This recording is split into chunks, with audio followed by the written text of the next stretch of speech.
Bom, o título do seu livro tem dois, vamos colocar aqui, dois conceitos ah, principais. Um é o rio sagrado, né? E o outro é a espiritualidade que é sustentável. É muito interessante pensar em uma espiritualidade sustentável quando a gente pensa nas alegorias que você traz no livro, né? O rio, a floresta, as pessoas que são sagradas, né? As árvores que são sagradas, e isso tudo faz parte do desenvolvimento de uma espiritualidade que é sustentável. Bom, explica mais um pouquinho para a gente o que, que é uma espiritualidade sustentável e como que se faz uma explicação de Deus, como que a gente se faz uma teologia que seja sustentável também. Ok. Boa pergunta, Saulo. Pensando em espiritualidade e pensando nas populações do Amazonas, que são as populações indígenas, os povos originários, eles têm uma espiritualidade, né? Eles têm uma prática religiosa, eles têm o seu pajé, eles têm o seu cacique, eles têm os seus símbolos, eles têm as suas tradições, seus tabus, né? Uhum, sim. Então, os povos indígenas têm uma espiritualidade, mas a espiritualidade não se resume somente a esses elementos de tradição, de rito, que são sagrados, né, para determinado grupo. Mas a espiritualidade tem a ver com a disposição individual. Cada indivíduo tem a sua experiência diante daquilo que ele entende como sendo sagrado. Uhum, Então, espiritualidade tem a ver com sentimento, tá? Tem a ver com conceito, tem a ver com atitude desse indivíduo.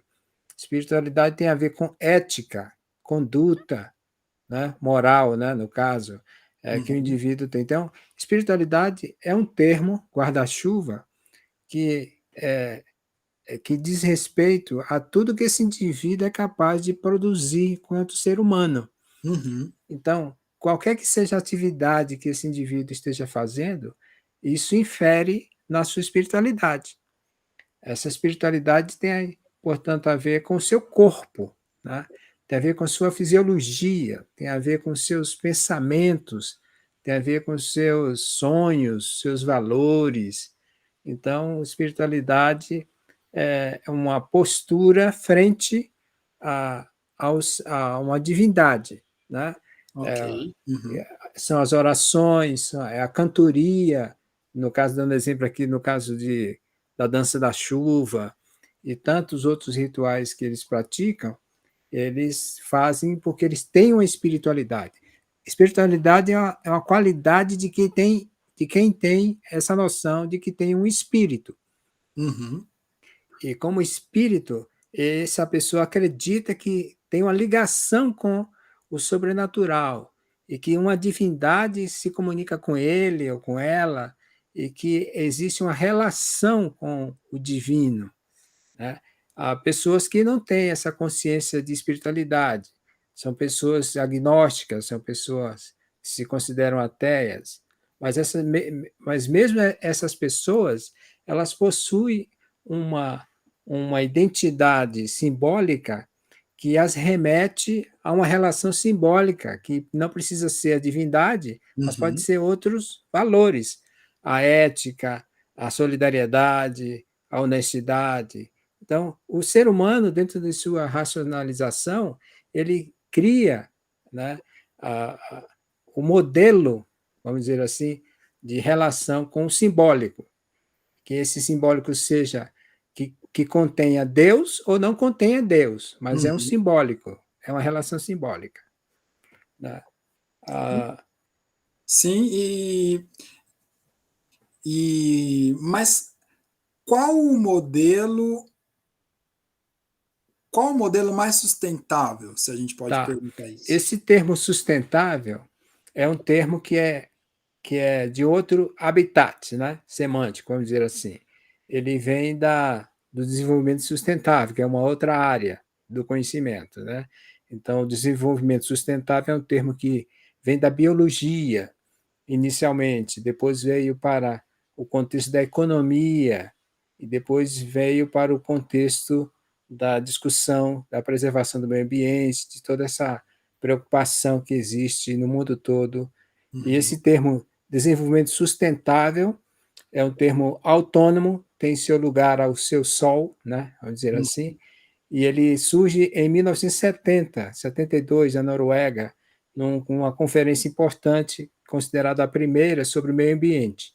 Então, o desenvolvimento sustentável, termos ecologicamente falando, é aquela postura que uma determinada geração consome os recursos naturais e se organiza no espaço que dispõe, sem esgotar esses recursos, mantendo uma perspectiva de que as futuras gerações vão vir e elas precisarão usufruir também desses recursos, como água, ar, solo, etc., né? Então, eu trouxe esse conceito para o contexto da teologia, espiritualidade sustentável, né? Só que aí eu dei uma nova conotação para sustentabilidade, no sentido de que uma espiritualidade sustentável é aquela que não faz com que as pessoas se exauram, né? Em, em conflitos religiosos por conta de doutrinas. É aquele tipo de espiritualidade que é fundada basicamente no amor, né? Na alteridade, no respeito pelo diferente, no acolhimento de outras espiritualidades, no acolhimento de outras experiências religiosas. Espiritualidade sustentável tem a ver com aquela postura que é, eu não tenho um Deus só para mim, né? Eu não vivo, eu não consumo religião como se eu consumisse uma mercadoria, né? Então, espiritualidade sustentável tem a ver, sobretudo, com um compromisso ético com todas as formas de vida, um compromisso político, um compromisso com uma economia que não seja concentradora, né? Uhum. Centralizadora. Então, essa espiritualidade ela não é um artigo de luxo para se viver no templo, numa redoma sobrenatural, uma perspectiva puramente abstrata, mas é uma postura que eu entendo que estou numa estrada com muitos outros caminhantes e alguns caminham de maneiras diferentes que eu, e que esses caminhantes, por exemplo, têm outras explicações sobre Deus, outros ritos, são caminhantes, por exemplo, indígenas, são caminhantes ciganos, são caminhantes LGBTQIA+, são caminhantes negros, são caminhantes de muçulmanos, enfim. A vida é um fluxo de caminhada, né, onde a multietnicidade se mistura com a pluralidade religiosa. Então, é preciso ter muita maturidade para conviver num contexto plural. Então, Isso é verdade. por isso, espiritualidade sustentável, né? Agora é um desafio, né? Porque ao mesmo tempo que a gente vive num país rico em recursos naturais, água em abundância, água doce, água dos lençóis freáticos, um litoral gigantesco, floresta gigantesca. Ao mesmo tempo, a gente tem essa cultura cunhada na exploração, né? A gente, como país, como civilização, a gente se desenvolveu com base na exploração. Sim. Então, quando a gente pensa sobre fé e a gente pensa sobre ou, claro, aqui você está trazendo o conceito de espiritualidade sustentável. Eu aproximei aqui ao conceito de fé, talvez sejam coisas diferentes. Não, pode ser usado também. Bom, então, se a espiritualidade em um país que foi cunhado na exploração, como que a gente se desvencilha dessa consumismo de, de, de um recurso natural que é infinito, como que é ao contrário dos recursos naturais do Brasil, esse recurso da fonte, né, que você traz no seu livro, muito com uma comparação, uma alegoria muito interessante, essa fonte, que é uma fonte primeira, inesgotável, como que a gente bebe dessa fonte sem a gente se apropriar dela ou querer explorá-la, que é como a gente foi formado, né? Eu creio que, vamos dizer assim, se permitir ser atravessado por uma espiritualidade sustentável, ter uma percepção nova de que você não você não é o ponto de partida, você apenas é agraciado por esse Uhum, fluxo do sagrado, né? uhum, Então, essa cultura predatória herdada na colonização das Américas, por exemplo, em que trouxe o conceito de civilização ligado à evangelização, que estabeleceu, por exemplo, um modelo de organização religiosa ou organizações religiosas em cima da concorrência, da competição, da exploração. Quer dizer, esses são, eu diria, obstáculos para uma espiritualidade sustentável. Quer uhum, dizer, então é preciso superar essa cultura de, de, de uma vivência religiosa predatória. Eu não converso, se eu for para as comunidades indígenas, eu tenho que predar a cultura daquele povo, eu tenho que predar suas divindades, eu tenho que predar seus valores, eu tenho que destruir, porque a minha forma de cultuar a minha divindade é mais importante do que a vida e a saúde daquelas pessoas ali. uhum, uhum, Então, essa cultura predatória, ela vai na contramão de uma espiritualidade sustentável, né? Que é, pelo contrário, ela ouve o outro, né? Eu diria que no cristianismo, nas escrituras sagradas do cristianismo, você tem abundantes exemplos dessa espiritualidade sustentável. Um deles é o mais forte, que eu diria, que é quando Deus resolve se tornar ser humano para conversar com as pessoas aqui na Terra, né? Deus se redimensiona.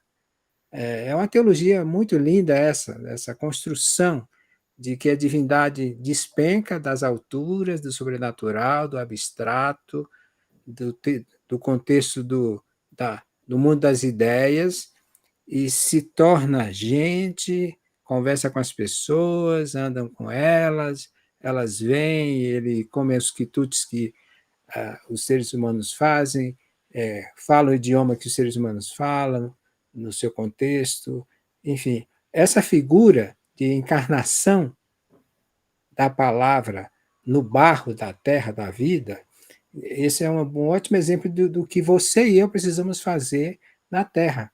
A gente precisa se despojar para poder ser além, mais do que simpático. Não basta ser simpático.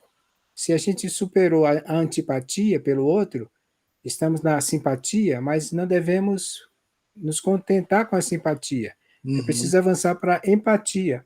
E empatia é exatamente você se colocar no lugar do outro, mesmo que eu seja, no meu caso aqui, que eu falo do cristianismo, sou cristão, que eu tenha com clareza os caminhos da salvação, que Jesus é meu Senhor e Salvador, que o Espírito Santo é aquele que intercede junto a Deus, toda essa teologia, essa pneumatologia, essa soteriologia e tantas outras teologias que me sustentam com a minha fé ela pode ser insustentável ou ela pode ser sustentável. uhum, Para ser sustentável, eu preciso, mesmo com todo esse arcabouço, esse repertório, fazer como Cristo fez, se esvaziar, me auto-esvaziar de todos os meus compêndios, minhas doutrinas, minhas idiosincrasias eclesiásticas, né? Para poder conversar com o outro no seu patamar, no seu nível. Né? O que acontece é que toda vez que, historicamente, o cristão foi conversar com os povos ameríndios, eles partiram de cima para baixo. Eles é verdade. Uhum, não se nivelaram para bater um papo sobre Deus, sobre a divindade, né? Quer dizer, eles, quando fizeram isso, aparentemente, eles fizeram como estratégia para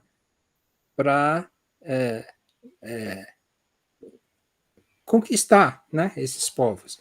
O Desmond Tutu diz uma coisa muito interessante. Desmond Tutu é um bispo, é um arcebispo que faleceu dia 26 de dezembro de 2021, e é uma figura fantástica, é uma figura central na política da África do Sul, e muito contemporânea a Nelson Mandela, e ele é uma figura assim que é exemplar. Ele disse que no início os colonos cristãos chegaram nas terras dos povos a serem civilizadas, ensinaram essas pessoas a orarem com os olhos fechados. Quando essas pessoas abriram os olhos, elas tinham a Bíblia e esses povos tinham a terra. Olha só. Quer dizer, isso é um exemplo de espiritualidade insustentável. Uhum. Ou seja, essa promoção de uma fé em nome de uma divindade, né, que eu utilizo como pretexto para saquear não só os bens materiais, mas para saquear o sentido de um determinado povo, né, de uma determinada comunidade, e, e, e, e em nome de uma evangelização. Né? Uhum. Sim, sim.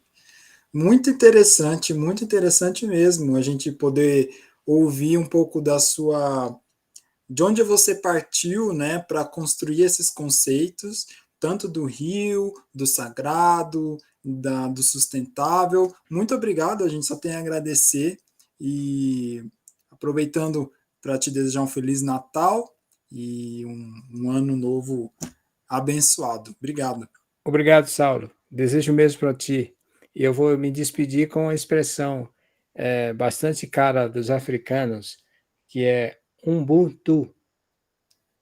Eu sou na medida que nós somos, né? Que essa perspectiva marque a nossa existência.